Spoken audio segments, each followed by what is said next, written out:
Welcome back to the county seat. We are talking about condition of probation prisoners, a specific category of prisoners placed in county jails around the state, and the funding for their care while they're in custody. Joining us today for our conversation about how to finance this operation is Brent Gardner, who's the executive director from the Utah Association of Counties, and Representative Brad Dee, who's the House Majority Leader of the House. Gentlemen, thanks for joining us today.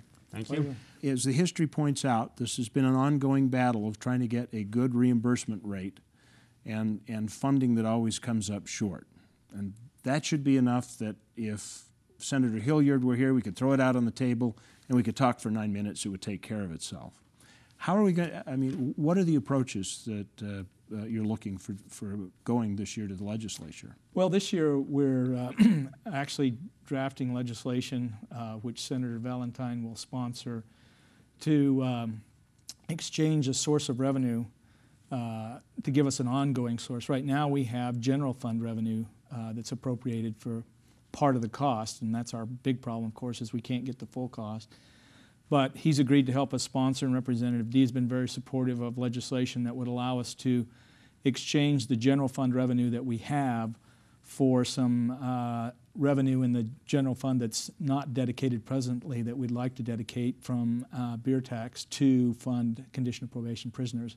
And that would be a dollar for dollar exchange, which really means that there's no tax increase involved, but just a more dedicated source of revenue to help fund this problem. Now, this money is already being collected. Is that not correct? That's correct.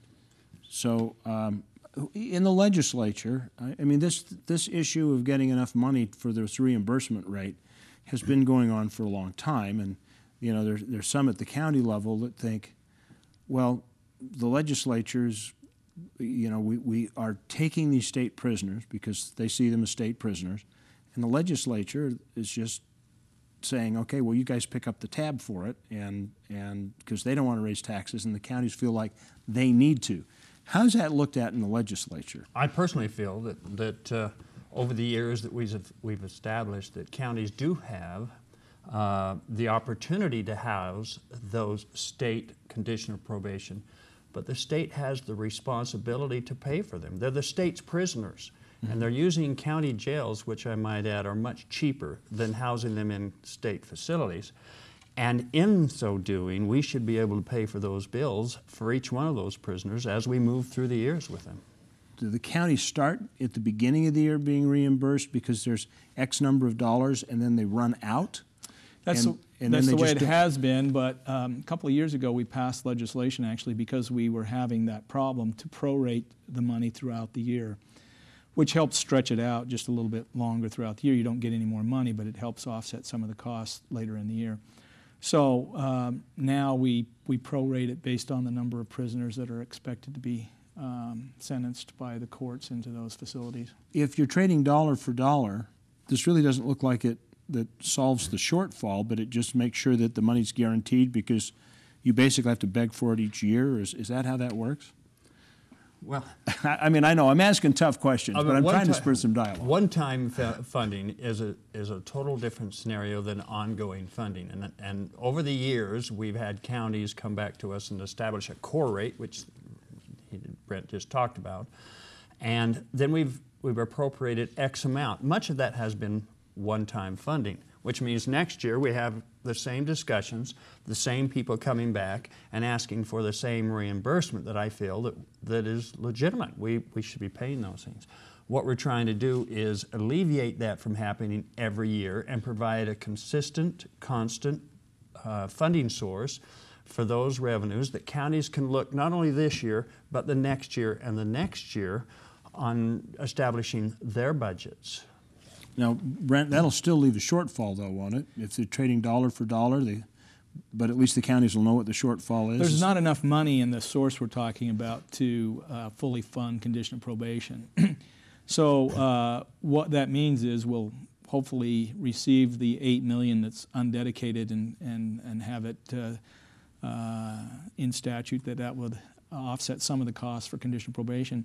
That still means we'll have to go back to the appropriation committees and to the legislature and ask for the additional funding above and beyond what we can get from the beer tax to fully fund the cost. So yeah, we're going to be still seeking funding. So you haven't actually made the fly leave the scene. It's still hovering, even though you've put a certain amount of honey out there. Is Yeah, and you have to understand there's really two segments, and the state is so far taking responsibility on both of those areas. One is a contracted state employee that we contract for X amount of money every year, and the state appropriates the money for those, and we pay for those contracted employees.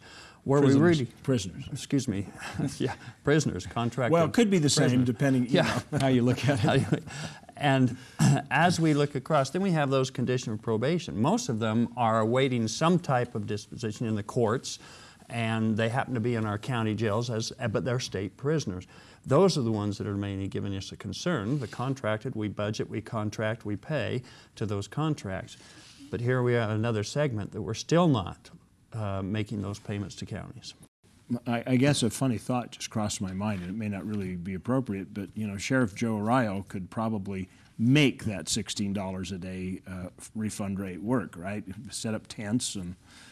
I guess depends on how you want to house them. A little different scenario in Utah in January than it is in Phoenix, Arizona. But yeah, you could do that. And it didn't work for him very long. No, I think that would probably be called cruel and unusual punishment. Probably, but is there any hope down the line that you can actually find an additional funding source so that this just doesn't become a constant battle, or the counties? You know, it's like,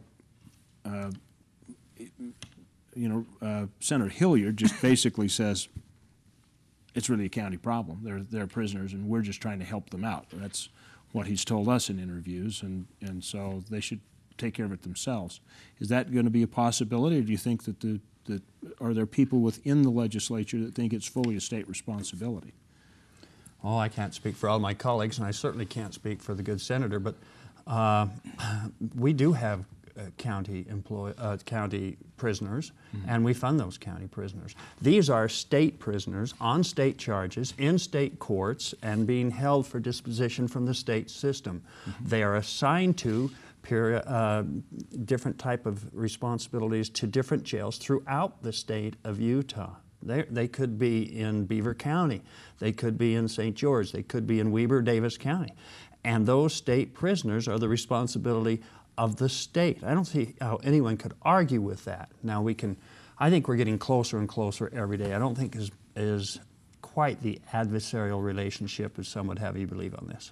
And it does help, Chad. I would just want to make sure that the viewers understand that even though it doesn't fully fund the cost, it's a big step forward in our view, because it gives some finality, as Representative D has indicated, in the future, so that we don't go back every year. Now, we do still have to have an additional appropriation, but rather than starting from zero, we're starting from half the problem instead of a full problem, I think, if we're successful in getting our bill passed this year. Well, at least it seems like it would help the counties. I mean, if they've got to find another funding source and it doesn't come forward, at least they know what kind of nut they have to crack, because this part is going to be fairly consistent. There are a couple other questions I'd like to ask. We've got to take a break right now in the county seat. We'll be back in just a minute, and we'll explore further condition of probation prisoners and how to fund for them. We'll be back in just a minute. Native Americans called it the land of the sleeping rainbow. It's a place of unparalleled enchantment, where history, splendor, and industry meet. We call it Sevier County. Experience the Paiute Trail by ATV. Explore 7 national parks, all within a few hours' drive. Gaze down at the world from an entirely new perspective. Join us in Sevier County and discover real Utah. Come, explore the Paiute Trail and beyond. Almost 45% of the oil produced in Utah, 7.8 million barrels, comes from Duchesne County. That oil feeds our state economy, provides job growth, and supports local business. Here in Duchesne County, we're working to make Utah an economic, cultural, and technological leader. Whether you're here for business or pleasure, Duchesne County will welcome you with open arms and invite you to explore all the beauty of the Uinta Mountains. Duchesne County, close enough for business, far enough to get away. Take a look, take a glimpse, take a peek. You'll be surprised by what you find.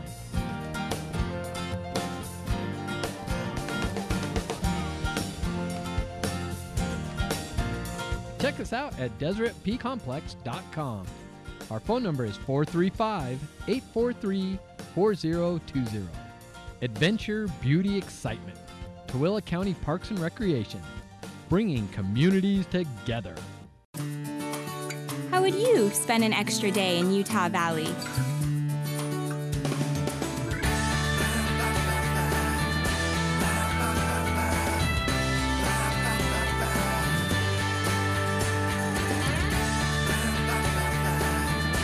Stay one more day. Visit utahvalley.com to make reservations. Utah Valley. Bring everyone together.